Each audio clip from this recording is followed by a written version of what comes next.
Bueno, hoy voy a hablaros de una nueva familia de cuerpos geométricos que se llaman cuerpos de revolución. Vamos a recapacitar lo que ya hemos visto en los dos vídeos de este tema, ¿vale? Estamos trabajando el tema de cuerpos geométricos. Dentro de los cuerpos geométricos hemos visto los cuerpos geométricos más sencillos de trabajar, una primera familia de cuerpos geométricos más sencillos de trabajar, que son los poliedros, que son cuerpos geométricos construidos a través de polígonos, utilizándolos como cara y cerrando la figura. Vimos que solo existen 5 poliedros regulares, solo 5, aunque alguno en algún ejercicio me identifica algún otro poliedro regular en algún ejercicio que le he mandado. Pues no, solo hay 5, ¿vale? Os recuerdo que son el tetraedro, el cubo, octaedro, dodecaedro y cosaedro. Y que además esos poliedros regulares solo se construyen bien a partir de triángulos equiláteros, bien a partir de cuadrados, como en el caso del cubo, o bien en el caso particular del dodecaedro, que se construye con un pentágono regular, con pentágonos regulares, ¿vale? Luego estuvimos viendo otro tipo particular de poliedro, ¿vale? Que se llaman los prismas. ¿Os recordáis la definición de prisma? Os remito al vídeo de prisma. Y otro tipo de poliedros que vimos específicos son las pirámides, ¿vale? Entonces, ese es un poco el resumen de lo que ya hemos visto hasta ahora, ¿vale? Entonces, en este vídeo voy a hablaros de un nuevo tipo particular de cuerpos geométricos que se llaman cuerpos de revolución. Bueno, ¿por qué se van a llamar así? Pues porque se forman a partir de una figura en un plano de una pizarra que gira alrededor de un eje. Y lo vais a entender con un sencillo ejemplo. Imaginaros que yo cojo esta recta, que la voy a dibujar con un trazo discontinuo, ¿vale? Y yo cojo, por ejemplo, este segmento. Fijaros, esto es una recta y esto es un segmento. Imaginaros, y aquí, aunque yo además de este vídeo os voy a mandar algún otro vídeo para que lo veáis un poco más en el espacio con mayores recursos visuales, imaginaros qué ocurre si yo cojo este segmento y lo giro 360 grados en un espacio con 3 dimensiones alrededor de esa recta imaginaria que está marcada con trazo discontinuo. ¿Qué trazo, o sea, qué figura describiría ese segmento cuando yo lo giro 360 grados alrededor de ese eje? Pues si lo pensáis y tenéis un poquito de imaginación, la figura, el cuerpo geométrico del que estaríamos hablando, pues es lo que nosotros en matemáticas llamamos cilindro, ¿vale? Un cilindro se forma de una manera muy sencilla, que es, repito, cogiendo un segmento y haciéndolo girar 360 grados alrededor de un eje que es paralelo a ese segmento. Un eje imaginario paralelo a ese segmento. Pensadlo, ¿no? Estamos cogiendo el segmento, girándolo 360 grados y la figura que describe en ese recorrido de ese segmento, pues es un cilindro, sería un vaso de agua, para que lo entendierais, un vaso, ¿no? Bueno, vamos a centrarnos en esta figura, ¿vale? En este cilindro.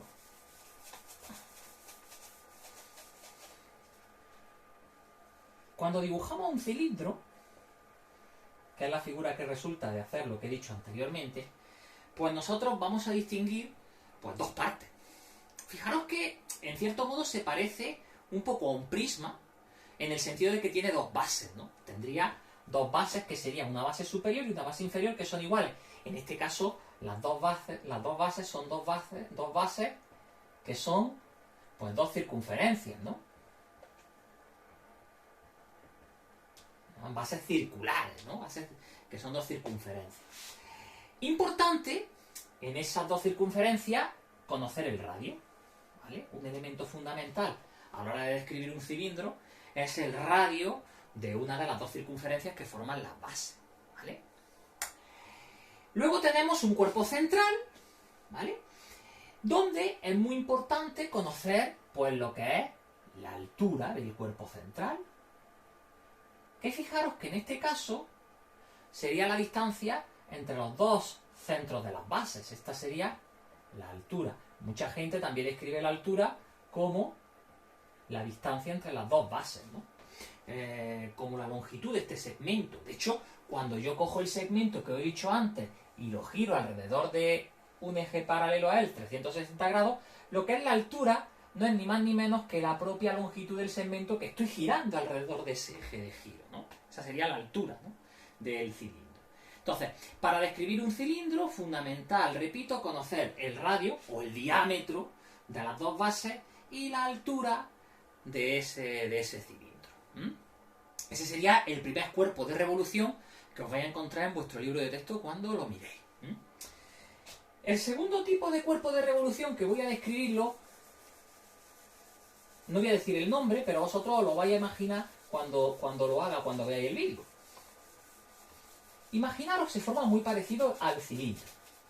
Imaginaros que yo cojo ahora una recta que va a ser otra vez de eje de giro, pero en lugar de girar un segmento que sea paralelo al eje de giro, voy a girar un segmento que no sea paralelo al eje de giro, es decir, un segmento que, por ejemplo, tenga como extremo uno de los puntos de esa recta imaginaria, de ese eje de giro, y como final, pues otro punto, siempre que el segmento, repito, no sea paralelo al eje de giro. Si yo os pregunto, ¿qué ocurre cuando yo cojo este segmento y lo giro 360 grados alrededor de ese eje imaginario? ¿Qué figura en 3 dimensiones me saldría? Pues todos estáis pensando en la misma figura, me imagino, ¿no? Estaréis pensando en esta figura que os sonará, habréis escuchado en algún momento su nombre, y sabéis que se llama cono, ¿vale? Fijaros que el cilindro y el cono, que es lo que quiero expresar en este vídeo, se forman de una manera muy parecida. Se forman girando un segmento alrededor de un eje de giro. ¿Dónde está la diferencia? En la posición del segmento y el eje de giro, la posición relativa. En el caso del cilindro, el segmento y el eje de giro son paralelos, y en el caso del cono, el segmento y el eje de giro no serían paralelos. Vamos a centrarnos en esta figura. Vamos a centrarnos en el cono para entender cuáles son sus elementos fundamentales cuando vayamos a describirlo. Cuando nosotros dibujamos un cono, pues nos damos cuenta de que en cierto modo pues se parece un poco a una pirámide. En el sentido de que, al igual que las pirámides, solo tiene una base. Por cierto, esa base pues no deja de ser una circunferencia, ¿no? ¿Qué es importante conocer en esa circunferencia? Pues lo mismo que en el cilindro, pues es importante conocer el radio de la circunferencia, ¿vale? ¿Qué sería la altura del cono? La altura del cono sería, si este es el vértice, que es el punto superior del cuerpo central, la altura del cono sería la distancia que hay del vértice al punto central de la base, al centro de la circunferencia que forma la base. Esto sería la altura del cono. Venga, vamos a representarlo con la letra H. Hay un tercer elemento que necesitamos diferenciar, definir, para entender bien el cono. Y es, como he dicho antes, esa longitud de ese segmento. Fijaros que este sería el segmento que he utilizado antes para formar el cono cuando lo giro alrededor del eje. El eje imaginario sería este también, ¿no? Este sería el segmento que giro alrededor del eje imaginario, pues la longitud de este segmento, en realidad lo que es el segmento, pero bueno, la longitud de ese segmento se le llama generatriz del cono. Y se representa generalmente, lo veréis en los libros de texto, con la letra G. Esos son los 3 elementos diferenciadores que definen un cono. Yo os invito a que veáis la figura que acabo de dibujar en la pizarra.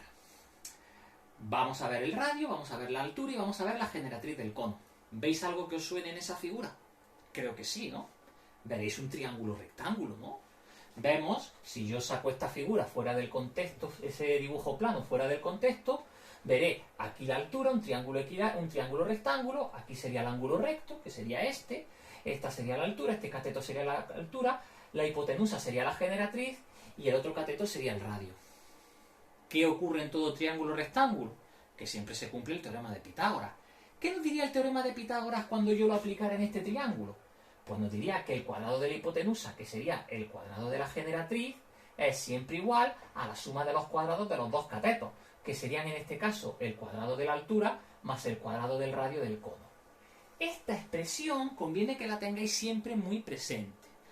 La vamos a utilizar con mucha frecuencia y relaciona los tres elementos básicos que diferencian un cono: generatriz, altura y radio. Vale, vamos a otro cuerpo de revolución.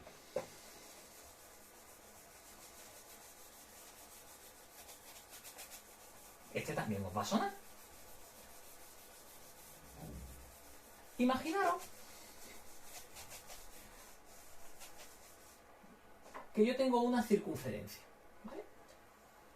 Yo tengo una circunferencia. Y yo tomo como eje de giro un diámetro. Imaginaros que yo cojo, por ejemplo, ese diámetro ampliado, extendido, ¿no? Sabéis que el diámetro es un segmento que une dos puntos de la circunferencia antípodas, es decir, dos puntos de la circunferencia pasando por el centro. Vale. ¿Qué ocurre? Y aquí está la clave. Si yo cojo y giro alrededor de este eje de giro, que es el diámetro extendido, giro toda la circunferencia 360 grados. ¿Qué ocurriría? ¿Qué saldría? Pues evidentemente lo estáis pensando, ¿no? Saldría un balón de fútbol, ¿no? Saldría una figura en 3 dimensiones que llamamos en matemáticas esfera, ¿vale? Repito, ¿cómo se forma una esfera? A partir de una circunferencia, girándola 360 grados respecto a un eje de giro que es una prolongación de un diámetro. Si nos centramos en una esfera, pues básicamente para definirla solo debemos de conocer un elemento, ¿no? Si este es el centro de la esfera y este es cualquier punto de la misma, pues con conocer el radio de la esfera o el diámetro, que sería el doble del radio, pues es suficiente para definir una esfera. Tenemos pues 3 cuerpos de revolución básicos que debéis conocer en segundo de la ESO, que son el cilindro, el cono y la esfera, y cómo se forman esos cuerpos de revolución. El próximo día lo que voy a hacer es, en el próximo vídeo, es definir lo que es el desarrollo plano de un cuerpo geométrico, ver cuáles son los principales desarrollos planos de los cuerpos geométricos que hemos estudiado ahora, incluidos estos, y lo vamos a dejar ahí hasta después de vacaciones de Semana Santa, donde empezaremos a calcular, a hacer cálculos de área y volumen. Lo primero, lo que me interesa en estas 2 semanas que llevamos trabajando esto de los cuerpos geométricos, es que conozcáis cuáles son los más importantes y cuáles son los desarrollos planos. Resumiendo, ¿qué cuerpos geométricos tengo yo que conocer en segundo de la ESO básicos? Hay muchos, pero básicos para mí van a ser los poliedros, poliedros regulares, prismas, pirámides, cuerpos de revolución, entre los cuales tenemos básicamente 3: el cilindro, el cono y la esfera. Y nada más, este es el vídeo de hoy, ¿vale? Es un vídeo que lo intento hacer lo más corto posible. Voy a intentar poner un enlace en las actividades que os proponga para otro vídeo con mayores recursos visuales donde veáis esto, cómo se forman estos cuerpos de revolución. Y yo en este vídeo me conformo con eso, no pido más. Nada, desearos una buena estancia en vuestras casas y que no salgáis a la calle, como siempre recomiendo cuando termino cada vídeo. Venga, gracias por vuestra atención. Venga, gracias.